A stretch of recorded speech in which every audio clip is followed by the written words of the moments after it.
Ivanisevic. Game 7 back to Ivanisevic.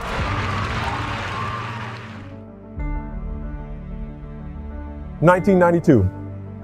Wimbledon was the first time Pete Sampras believed he could actually play on the grass. Before this, in 1991, at his first attempt in the big leagues, he felt the court was unfit to play on. Yet in the semifinal of 1992 Wimbledon, what the world thought was the end of Pete Sampras.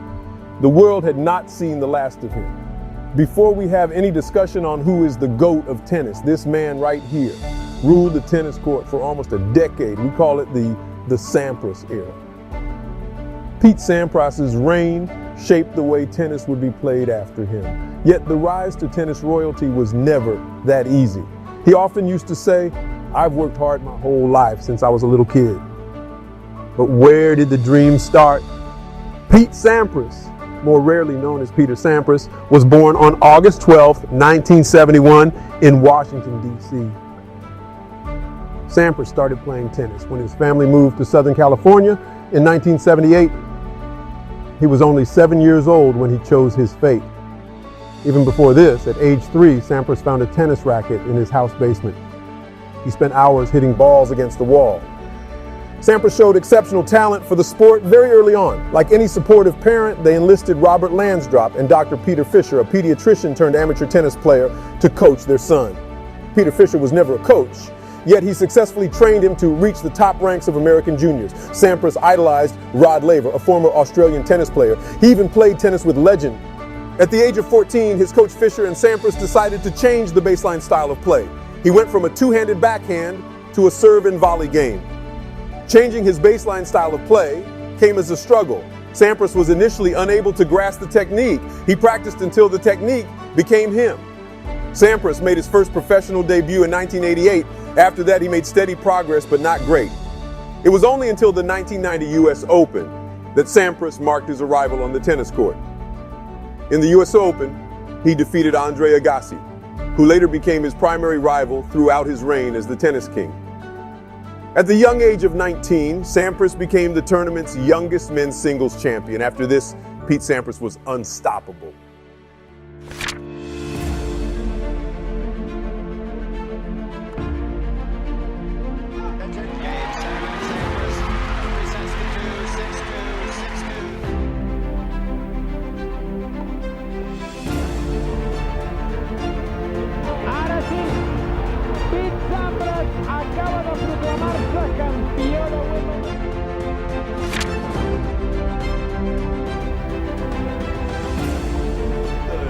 Pete Sampras has won it. I mean, I really couldn't tell you.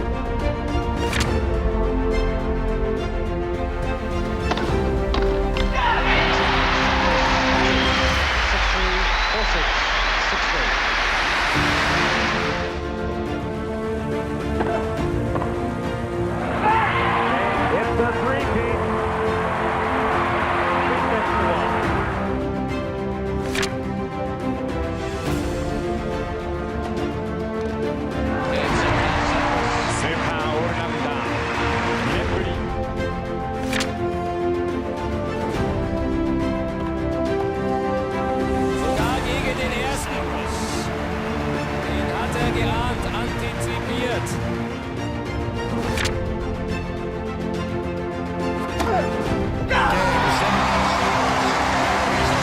He's done it.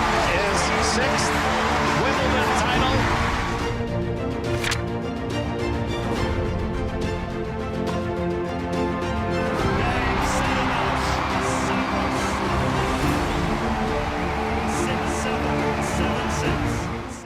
Sampras was a true all-court player. He initiated his career as a baseline basher, but ended it as a successful net rusher. He had the ability to hit any shot from any position in the court. And what made things worse for the opponents was that Sampras always went for the kill. Sampras attacked with his serve relentlessly. He either won straight-out points or set up easy winners with his forehand. Sampras' second serve always surprised his opponents because he had an overpowering serve, clocked at more than 200 km/h. The player had a ferocious forehand and octopus court coverage. Peter Sampras appeared untouchable in 1995. Yet, It was not always as easy as it seemed for the king. The 1995 Wimbledon felt different in other ways for Sampras. His coach and longtime friend, Tim Gullickson, was diagnosed with brain cancer, and the following spring, he passed away on the 3rd of May, 1996. Without his right hand, the king could not claim the crown in 1996.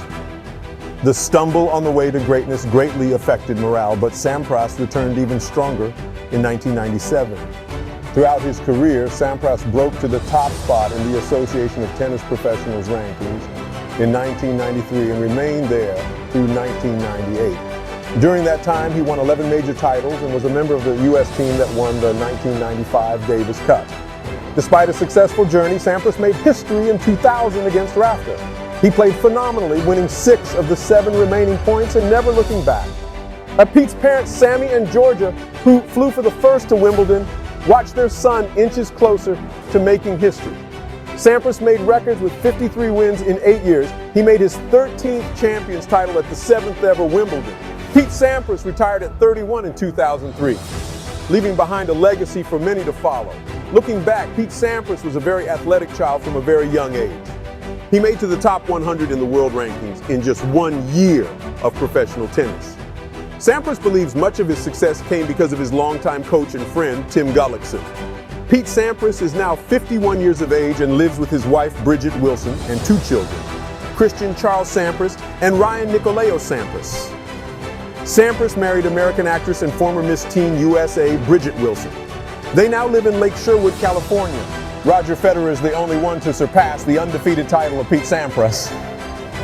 In 2001, Sampras' 31-match Wimbledon win streak ended in a 5-set loss to Roger Federer, age 19 in the 4th round. This was the only time the 2 tennis legends ever played an official professional match. Pete Sampras had a pretty straightforward, uncontroversial career than most. His undue focus on the field and his career made him almost indestructible.